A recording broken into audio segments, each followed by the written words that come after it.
Les conclusions abordades a la Conferència Estratègica de Cooperació s'han acostat a la nova agenda per a 2030, una agenda universal, transformadora i inclusiva que ha d'adaptar-se als nous temps. El professor de la Universitat del País Basc, Koldo Unceta, era l'encarregat d'inaugurar la jornada plantejant els reptes de la cooperació al desenvolupament valenciana post-2015. Los Objetivos de Desarrollo Sostenible hacen que todos los países del mundo, todos los territorios, en principio, van a tener que dar cuentas de lo que hacen, no solo en las políticas de ayuda al desarrollo, van a tener que rendir cuentas de sus avances o sus retrocesos en relación con los Objetivos de Desarrollo Sostenible en su propio territorio. El matí continuava amb 3 taules de treball que han tractat diferents enfocs de la cooperació al desenvolupament valenciana, l'Agenda 2030 o els mecanismes de transparència, coherència i rendició de comptes de les polítiques públiques.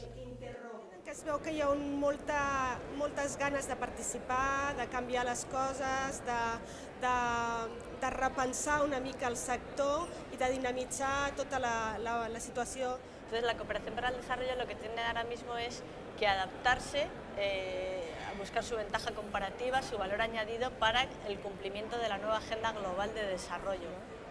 I bueno, jo crec que hem fet una primera aproximació interessant d'alguns punts prioritaris per a començar aquest treball d'aprofundir en el debat i la reflexió per anar canviant. Ja a la vesprada, les sessions simultànies han continuat versant sobre qüestions de gran rellevància per a la consecució dels objectius de desenvolupament sostenible, com la participació dels diferents agents en la nova agenda, la necessitat de formar en educació i solidaritat o com comunicar a la ciutadania els resultats de desenvolupament.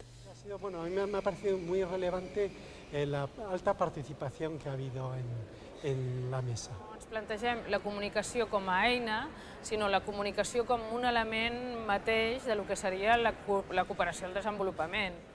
Bueno, estamos en estos momentos en un proceso en la arquitectura de la cooperación, digamos, que nos lleva a considerar que la cooperación es una cooperación multiactor.